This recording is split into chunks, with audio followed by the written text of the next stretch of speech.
तो hello guys, स्वागत है आपका एक और नई वीडियो में। मैं हूं आपका अपना रुशल सरदेवा और आप लोग देख रहे हो मेरा चैनल वॉन्डर विद रुशल। तो आज है हमारे सामने मेरी ये बाइक हिमालयन 450 और इसकी जो फर्स्ट सर्विस है वो कंप्लीट हो चुकी है। एक बार मैं आपको ओडोमीटर पे रीडिंग दिखा देता हूँ बाइक कितनी चल चुकी है। तो बाइक चल चुकी है 552 किलोमीटर और मैंने जो इसकी सर्विस थी वो मोटा मोटा 530-535 किलोमीटर पे करा दी थी। और सर्विस के बाद ऑलरेडी मैं इसको 15 से लेकर 20 किलोमीटर तक चला चुका हूँ सिटी के अंदर ही। अभी तक सर्विस के बाद इसके ऊपर मैंने एक भी हाईवे राइड नहीं मारी है। और ये यहाँ पे कुछ निशान से लग रहे हैं जो कि हाथ से हट रहे हैं, तो शायद से कोई पॉलिश वॉलिश का होगा दाग। अभी वीडियो शूट करते करते ही दिख गया मेरे को। हाँ, थोड़ा सा स्लिपरी भी हो रखा है ये, आप लोग देखो ग्रीस जैसा कुछ लगा हुआ है। तो हाँ, हम बात कर रहे थे फर्स्ट सर्विस की, मैंने इसकी करवाई है। तो सबसे पहले तो मैं बात कर लेता हूँ कि फ़र्स्ट सर्विस का हमको चार्ज कितना पड़ा।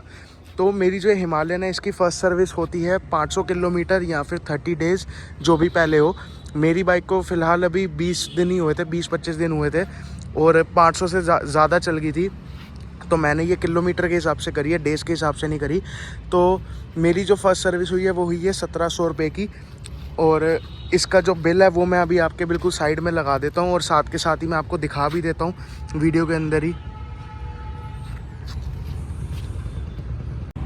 तो गाइज़, ये है अपनी फर्स्ट सर्विस का बिल। इसके अंदर आप लोग देख लो क्या क्या काम हुआ है। सबसे पहले तो चेन क्लीनर एंड लूप डली है इसके अंदर, जो चेन को करते हैं साफ़। उसके बाद इसके अंदर 10W40 का इन्होंने जो ऑयल है वो यूज़ किया है और ऑयल की क्वांटिटी डाली है इन्होंने 2100 ml, मतलब कि 2 लीटर और 100 ml अलग से, ठीक है। उसके बाद एक इनकी फ़र्स्ट सर्विस की किट होती है जिसके अंदर ये पूरा थोड़ा बहुत गास्केट वगैरह कुछ होता है इनका, ऐसा सीन होता है। तो वो पूरी एक किट डलती है। और उसके बाद कंज्यूमेबल के जो चार्जेस है फर्स्ट सर्विस के वो इन्होंने 100 रुपीज़ लिए हैं, जिसके अंदर बैटरी टर्मिनल के ऊपर कुछ स्प्रे यूज़ होता है और 2-4 आइटमें और होती है।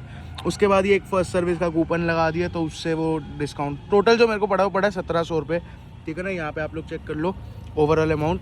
और इस बिल की जो सॉफ्ट कॉपी है वो भी मैं लगा दूंगा इसी वीडियो के अंदर, तो आपको थोड़ा सा और क्लियर दिख जाएगा, ठीक है ना। तो अब मैं बात करता हूँ कि मेरी बाइक के अंदर फर्स्ट सर्विस से पहले दिक्कत क्या क्या आ रही थी।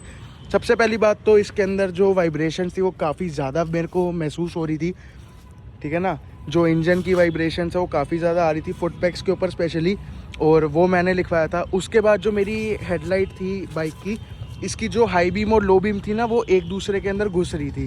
क्योंकि सबसे पहले तो लो बीम इसकी काफ़ी ज़्यादा ऊपर थी। अगर मैं अपनी गली में खड़ा होता था तो सामने वाले घर के फर्स्ट फ्लोर पे मारती थी वो लो बीम, तो वो काफ़ी ज़्यादा ऊपर थी। तो वो जो चीज़ है वो मैंने लिखवाई थी। उसके बाद जो हाई बीम है वो उस बीम के अंदर घुस रही थी, लो बीम के अंदर ही हाई बीम चल रही थी, तो कुछ फ़ायदा नहीं था टिप्पर देने का, तो वो भी उसके अंदर इंक्लूड हो गया था। तो वो मैंने लिखवाया था कि इसकी जो हेडलाइट है वो यहाँ से एडजस्ट होती है। आप लोग देख रहे हो पेच इसका, ये जो पेच है इसका यहाँ से एक एडजस्ट करते हैं लोग, तो वो इन्होंने किया। उसके बाद मैंने बताया कि इंजन हीट होता है जो कि फ़र्स्ट सर्विस से पहले नॉर्मल है, तो उसका ऐसा कोई सोल्यूशन नहीं था। बट उन्होंने यही कहा कि सर जब हम ऑयल चेंज करते हैं, क्योंकि सर्विस से पहले जो हमारी ब्रांड न्यू बाइक होती है उसके अंदर मिनरल ऑयल डल के आता है जो कंपनी से प्री इंस्टॉल, मतलब कि जो पहले से ही मैन्युफैक्चरिंग के टाइम पे डलता है, वो नॉर्मल इंजन ऑयल होता है। और सर्विस के बाद इसके अंदर सेमी सिंथेटिक डला है। मैंने उनको कहा था सिंथेटिक डाल देना, बट इन्होंने कहा सर जो चीज़ हमको कंपनी से ही बोली जाती है तो हमारा वैसे ही सीन रहता है। इनके कोई डब्बे नहीं होते, इनका ऑलरेडी एक ना बहुत बड़ा कैन टाइप का एक वो होता है, टिन का पूरा टैंक, उसके अंदर 20-50 लीटर के करीब तेल होता है। तो उसके अंदर से ये लोग हर बाइक के लिए जितना चाहिए होता है वैसा वैसा डालते हैं। तो हिमालयन के लिए अलग से एक टैंक आता है इनका, जो आपने देखा होगा उसके अंदर बिल के अंदर जो मैंने भी दिखाया उसके अंदर लिखा हुआ है। तो वो वाला ये लोग ऑयल डालते 2100 ml। तो उसी से ही जो हीटिंग है वो इतना मेरे को भी फ़र्क लगा नहीं है। हीट अभी भी बाइक अच्छी खासी कर रही है। थोड़ा सा और चलाते, भी 15-20 किलोमीटर चलाइए, थोड़ा सा और चलाएंगे फिर देखते हैं। खासकर जो इसका मीटर है ना, इसके अंदर पता चलता है कि इंजन टेम्परेचर क्या चल रहा है, तो वहाँ से हम लोग अच्छा खासा जज कर सकते हैं कि भैया हीट कर रही है बाइक या नहीं कर रही है, ठीक है। ये 3-4 चीज़ें थी। उसके बाद एक मेरे को दिक्कत आ रही थी कि इसका जो नेविगेशन वाला सिस्टम है, इसके अंदर से जो मेरा फ़ोन है वो बार बार ना डिस्कनेक्ट हो जाता है अपने आप। ऐसा नहीं है कि हर बार होता है, बट कभी कभार, जैसे मैं अगर 8-9 बार करूँ तो उसमें से एक बार डिस्कनेक्ट हो जाता है अपने आप और फिर वो रिकनेक्ट नहीं होता। तो उन्होंने कहा कि सर ये ना सॉफ्टवेयर अपडेट से ही होता है आपका, और कंपनी जैसे जैसे खुद का ये अपना निकालेगी सॉफ्टवेयर अपडेट वैसे वैसे आप अपने मोबाइल से करते रहना, और ये जितने भी ग्लिचेस हैं ये सारी चीज़ें उसी से ही हटेंगी। मतलब सर्विस सेंटर के पास एज सच कोई भी सॉफ्टवेयर नहीं होता कि ये लोग खुद कर सके, जो चीज़ इनको पीछे से रॉयल एनफील्ड अलॉट करेगा वही ये लोग कर पाएंगे।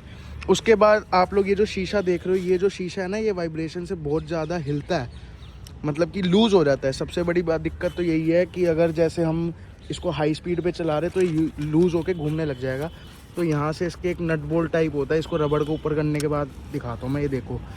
तो ये जो चीज़ है, ये भी इनको मैंने कहा था कि अच्छे से टाइट कर देना, तो वो उन्होंने कर दिया है। अब एक बार हाई स्पीड पे जब हम लोग चलाएंगे तब देखेंगे कि भैया ये सही काम कर रहा है, अभी भी लूज़ तो नहीं है, ये सब दिक्कत है। तो यही थी छोटी मोटी कोई दिक्कत ऐसी मतलब थी, और बड़ा कोई फॉल्ट नहीं है बाइक के अंदर, जो है सब बढ़िया ही दिया है कंपनी ने। तो यही सब मैंने बताया था और इन्होंने ठीक भी किया बढ़िया से। और सर्विस में जो टाइम लगा था वो 2-3 घंटे लगे थे। दोपहर को 2 बजे मैं देने गया था और मेरे को शाम को 6, साढ़े 6, 7 बजे इन्होंने कहा था कि सर आके बाइक ले जाओ। बाकी वॉशिंग वगैरह बढ़िया करिए, एक दिन ही हुआ है। और ये आप लोग देखो, जो मैं आपको कह रहा था ना कि गंद बहुत उछालता है पीछे से, इसका आप लोग यहाँ पे देख लो सबूत, कि कितना ज़्यादा सर्विस के बाद भी अच्छा खासा ये गंदी हो चुकी है। और अभी 12-15 किलोमीटर सिर्फ सिटी में चली है, अभी हाईवे पे मैं लेके भी नहीं गया हूँ इसको बरसात में। तो ये थोड़ा सा मेरे को लगता है, ठीक है। तो इस वीडियो के लिए इतना ही रखते, ज़्यादा लंबी मैं वीडियो करना नहीं चाहता। यही था थोड़ा बहुत कि सर्विस में क्या कॉस्टिंग आती है, क्या कुछ चेंज होता है। और बहुत बंदे कह रहे थे कि इसका जो है राइट साइड का मीटर बटन है ना, ये ख़राब हो जाता है, इंडिकेटर ऑटोमेटिकली चलने लग जाते। तो ऐसा कोई मेरे को अभी तक दिक्कत तो लगी है नहीं सर्विस के बाद। और अगर होगी भी तो ये चीज़ें फ्री ऑफ कॉस्ट चेंज हो जाती है, वारंटी के अंदर आप लोग क्लेम कर सकते हो, ठीक है। और चैनल को सब्सक्राइब करना मत भूलना भाई।